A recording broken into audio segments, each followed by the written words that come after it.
אשכוחי ירושלים תשכח ותשכח תשכח ימיני.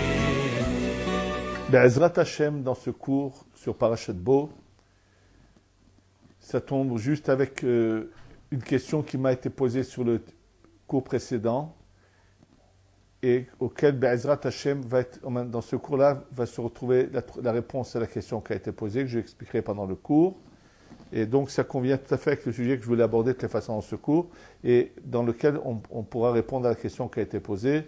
Donc j'invite tous ceux qui ont des fois des questions de les envoyer. Be'ezrat Hashem, on essaiera toujours de répondre aux questions posées. Il y a dans la Gemara, dans Masechet Shabbat, un enseignement qui concerne notre paracha, une petite histoire, mais qui n'est pas claire. Et pour avoir la clarté de ce qui s'est passé, on va donc mentionner plutôt le Yalkut Shemoni. Dans Masechet Shabbat, c'est dans le Daf Kuf Mem Zayin, 147, page 147. Mais dans le Yalkut Shemoni, c'est bien plus détaillé. Et l'histoire est la suivante. Hamisha Talmidim Hayu le Rabban Yohanan ben Zakkai. Rabbi Yohanan ben Zakkai avait 5 élèves. Kolzman Shaya Kayam Hayu Yoshvim Lefanav. Tout le temps que Rabbi Yohanan ben Zakkai était en vie, donc les élèves étaient chez lui et étudiaient à l'endroit où habitait Rabbi Yohanan ben Zakkai. Chez Nifta, lorsque Rabbi Yohanan ben Zakkai est décédé, alors qu'est-ce qu'ont fait ses élèves? Ils sont allés dans la ville de Yavne, qui était le centre d'études de Torah d'Eretz Israël. Mais, par contre, le grand de ses élèves, Rabbi Eliezer ben Arach, lui, est rentré chez lui, et lui, son lieu d'habitation était une région d'Eretz Israël qui s'appelle Diumsi. Et Diumsi, c'est une région apparemment où il y avait des cours d'eau, où il y avait vraiment un endroit idéal pour être en vacances. C'est ce qu'Agmara dit, le Midrash dit, Makom Shamaim Yafim, Vanav Yafé, donc un endroit vraiment où tout est idéal et où il y a vraiment une culture très particulière, vraiment des conditions de standing, de vie extraordinaires. Himtin Lahem, Kassavour Shembaï Metso. Maintenant, lui, il a attendu, pensant que, puisque Rabbi Yohanan ben Zakkai est décédé, et que lui était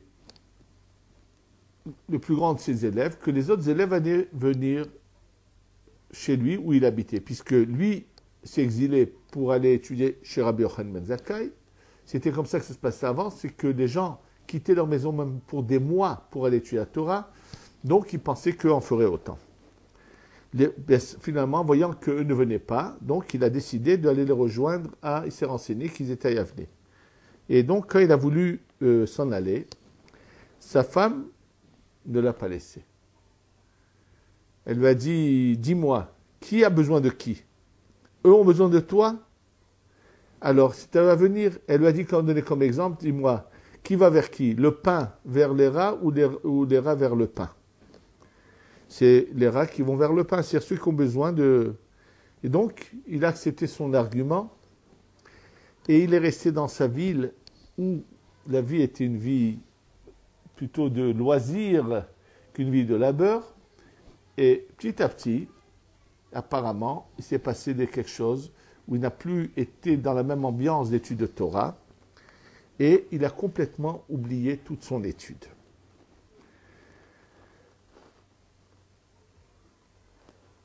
Ils sont venus le voir plusieurs fois. Après, ils sont venus le voir. Ils lui ont posé des questions. Il ne savait plus répondre. Et ils ont un Shabbat qui était Parashat Bo. On l'a donc invité à lire, puisqu'il est monté au Sefer.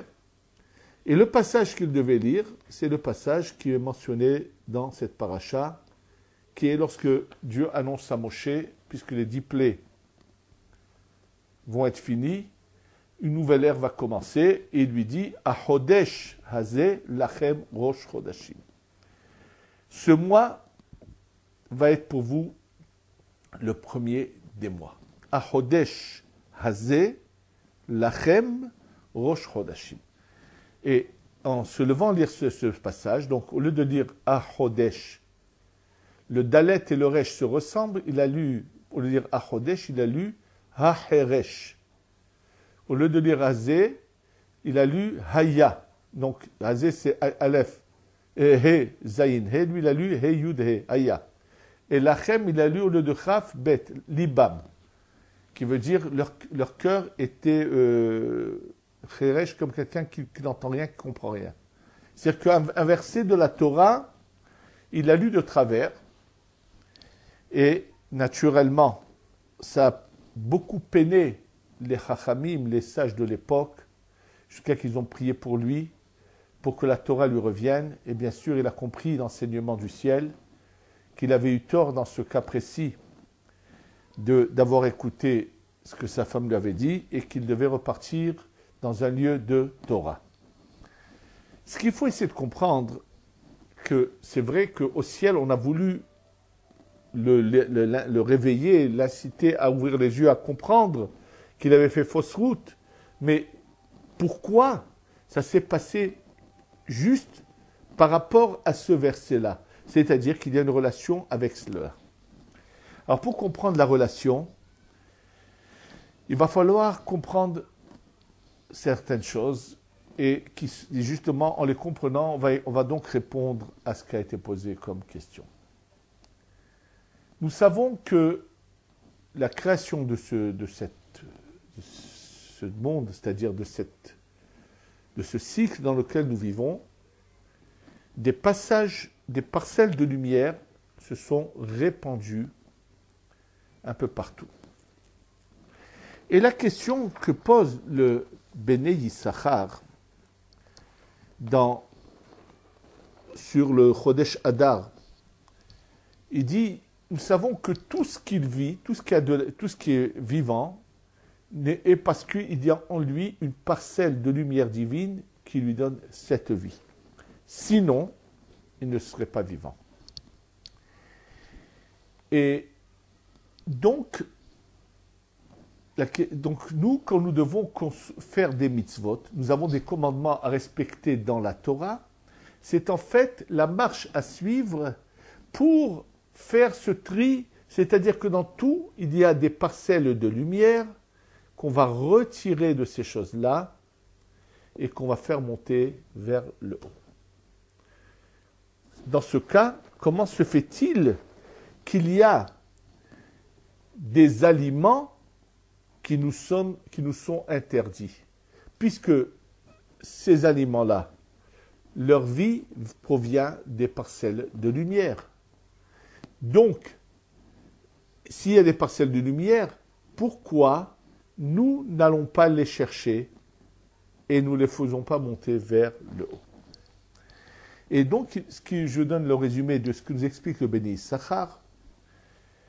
Il faut le savoir qu'il y a des choses qui nous sont données à nous à faire le travail dessus, mais il y en a d'autres où, pour nous, c'est impossible de travailler dessus.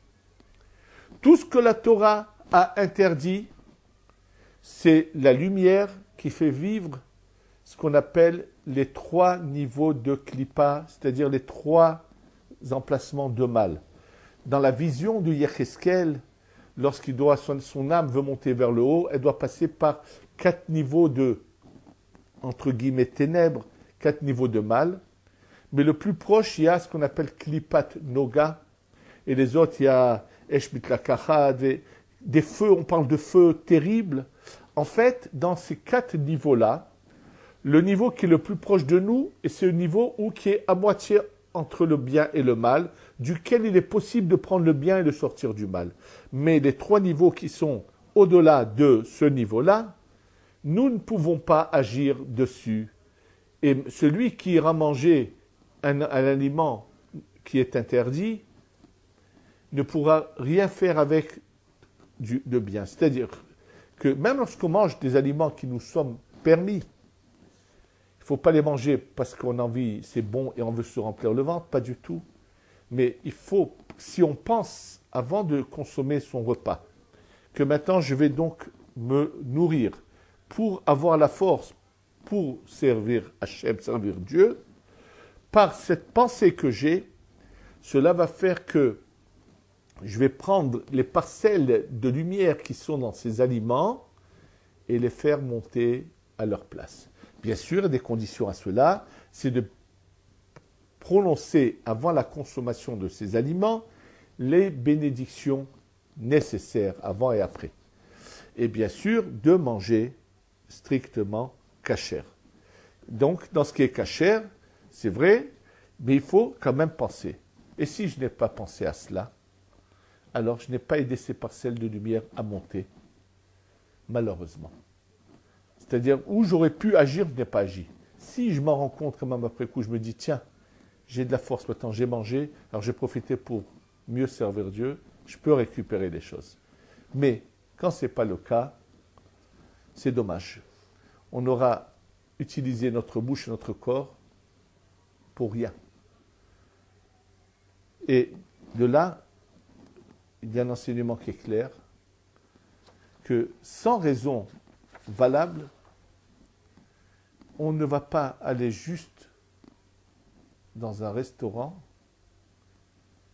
parce qu'il y a de la bonne nourriture et qu'on va se lâcher et manger à profusion. Pas du tout. Si c'est parce qu'on doit avoir un rendez-vous, si c'est pour un Sheva Brachot, pour une bar mitzvah, pour des choses, bien sûr, pour une mitzvah, ou le Shabbat où il y a une mitzvah, je peux bien manger, c'est une mitzvah, il n'y a pas de problème. Mais juste pour le plaisir, non. Avant chaque moment où nous devons consommer des aliments, pensez avant, je vais donner des forces à mon corps pour être au service d'Hachem. Et par cette pensée, je vais pouvoir prendre ces parcelles de lumière qui sont dans ces aliments et les faire monter. Mais par contre, il y a des endroits où je ne peux rien faire. C'est celui qui va manger du non caché en disant, moi avec ça que je vais manger, je vais me servir Dieu, se trompe, fait fausse route. Là-bas, il y a des choses qu'il est impossible pour nous de travailler et de récupérer. D'ailleurs, il n'y a pas que cela. Je vais donner encore un exemple. C'est que dans le cours précédent, justement, j'ai parlé de tous ces Juifs qui sont morts en Égypte pendant les ténèbres. Et là, nous dit le béni Issachar, comment se fait-il qu'ils sont morts là-bas, ces Juifs-là? Oui, pourquoi eux n'ont-ils pas été sauvés? Il nous dit, puisqu'on sait qu'il n'y a que le 5e du peuple juif qui est sorti d'Égypte, les 4/5 sont morts pendant les ténèbres. Et il dit que tous ces Rechaïm, ces gens qui n'étaient pas malheureusement dans la bonne voie, qui sont morts pendant ces moments-là, ces jours-là, ou la Etketz, au moment où le Mashiach viendra seulement, Nehemar, il est dit, ou Baou Haovdim Be'eretz Ashur Vanidahim Be'eretz Israël, tous ceux qui ont été perdus dans la terre de Ashur, et ceux qui ont été repoussés en Égypte, c'est-à-dire qu'ils sont restés là-bas, qu'à ce moment-là seulement, au moment de la venue du Mashiach, ils vont pouvoir se lever et leurs âmes vont être récupérées. Mais par qui? Par Hachem, par Dieu. C'est-à-dire que les autres Juifs qui étaient en Égypte ne pouvaient rien faire pour eux. Eux n'ont pas su réparer leur réparation. Le seul moyen qui va les sortir, c'est à ce moment-là. Parce qu'il existe effectivement des âmes qu'il nous est impossible à nous de récupérer. Il y a des choses qu'il n'y a que Dieu qui le fera. C'est ce qu'il explique en long et en large là-dessus. Et d'ailleurs, le Rabbi Israël de Rougine, par rapport à cela, explique l'erreur qu'avait fait Shimshon. Et pour expliquer l'erreur de Shimshon, il ramène le pasouk dans Shir HaShirim, Dodi Yarad Legano. Dodi, c'est mon nom que ça voudrait dire, mais si on parle de Dieu, Yarad Legano est descendu dans son jardin, Lirot Baganim Velilkot Shoshanim, pour aller dans les jardins et ramasser les Shoshanim, les roses, les fleurs qui sont là-dedans. Et il dit qu'en fait, Shimshon, qui était un très très grand tzaddik, pensait que lui pourrait aller récupérer ces âmes qui sont perdues. Et donc il est parti chez les Phlishtim. N'oublions pas que Shimshon vient de la tribu de Dan. La tribu de Dan est celle qui était à la frontière, à la limite entre le mal et le bien. Et lui pensait avoir le pouvoir. Donc il a voulu agir, il s'est dit je vais aller, il voulait faire descendre une lumière puissante qui allait donc prendre et faire récupérer ces âmes. Et d'ailleurs c'était à travers ses yeux qu'il voulait le faire. Et c'est pour ça que malheureusement, comme il ne réussit pas, on va finalement lui crever les yeux. Et avec qui il prend comme femme Dalila. Dalila, regardez, c'est les Rachetevot de Dalila, s'écrit Dalet, Lamed, Yud, Lamed, He.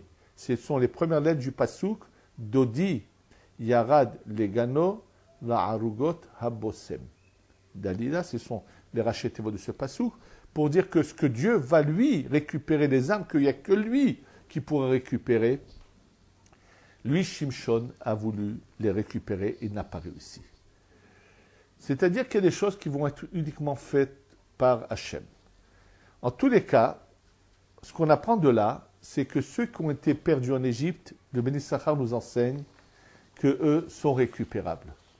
Mais que va-t-il se passer lorsque le Mashiach va venir?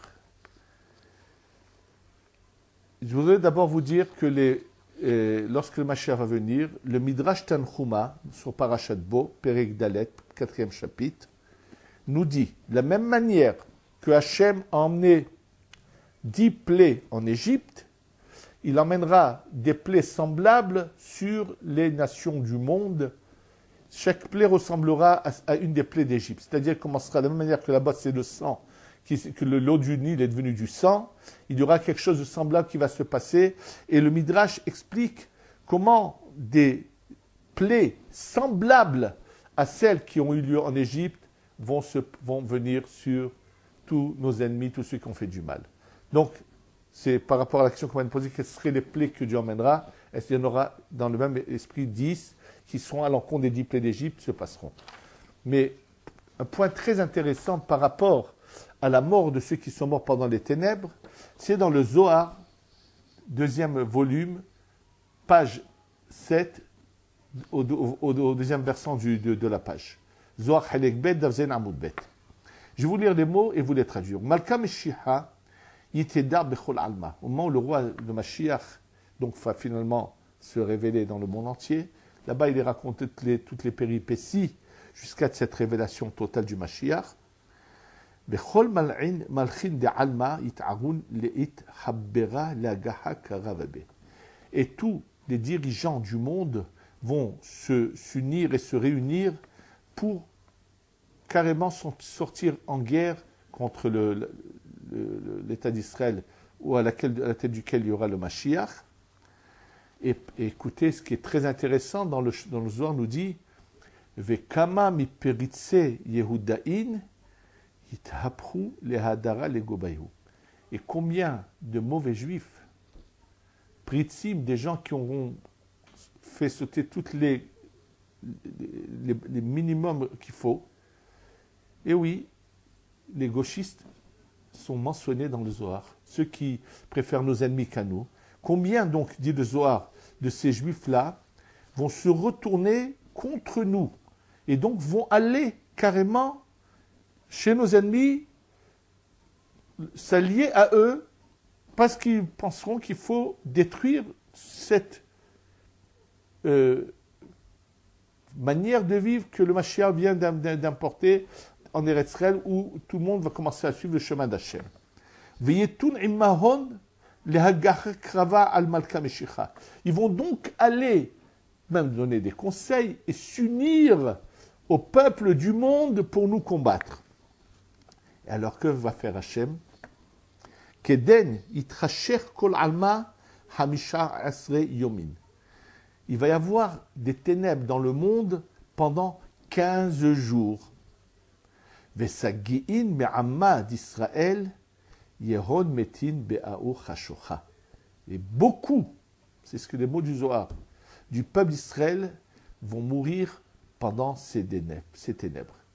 Ve'alda ketiv, et c'est là-dessus qu'il est écrit dans Yesharia, dans la prophétie de Yesharia, qui naît à Hoshech Yechase Eretz Va'arafel Le'omim. Car les ténèbres vont couvrir la terre, Va'arafel et le brouillard, Le'omim, les peuples. Donc, malheureusement, cet événement qu'il y a eu en Égypte, où ceux d'Égypte vont être récupérés par Hachem lorsque le Mashiach viendra, il va y se passer quelque chose de terrible pour tous ceux qui n'auront pas compris qu'ils doivent revenir à la lumière et qui auront choisi le chemin des ténèbres. C'est ce qui va se passer. Maintenant, le but de ce monde qui a été créé, ce but a commencé à prendre naissance que au moment de la sortie d'Égypte, où il y a enfin un peuple qui va suivre les règles de Dieu et qui va savoir utiliser le monde dans les règles que la Torah a données. Et dans ces règles, il existe la chose suivante. Il y a des choses qui sont complètement interdites, on n'y touche pas, mais même dans ce qui est permis, de savoir comment l'utiliser. De le faire toujours avec la pensée que je vais prendre des parcelles de lumière dans cette nourriture et les faire, en les consommant comme il le faut, les faire monter vers le haut. Je parle de nourriture, mais dans toutes mes mitzvot, tous les commandements de Dieu que j'applique. Et donc, je dois faire un bon choix. Et si je me laisse aller à mes plaisirs et à mes vices, alors la fin est que je m'écarte forcément du but et je redeviens comme les nations, malheureusement. Ce passouk de Achodesh Azelachem vient dire, attention, le monde a peut-être été créé en Tishré, mais la vraie naissance, c'est maintenant. C'est maintenant qu'il va y avoir un peuple qui va suivre le chemin de la lumière de Dieu, puisque c'est ceux qui sont restés après les ténèbres, qui vont faire le sacrifice, l'agneau pascal, à qui s'adresse Dieu, et il leur dit, vous qui avez su vous séparer du reste, ne pas suivre la culture égyptienne, avez su garder votre identité, c'est vous qui allez maintenant faire naître le monde réellement pour aboutir à son but, pour qu'après, au bout, vers la fin que nous vivons actuellement, pourront passer à l'étape suivante.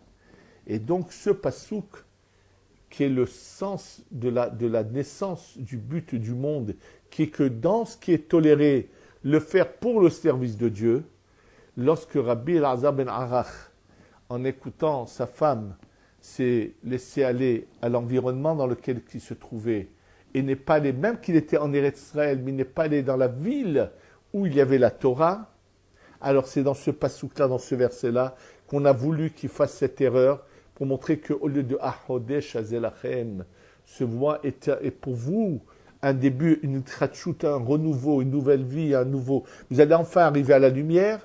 Ça a été l'inverse qui a été lu, Aheresh Ayalibam.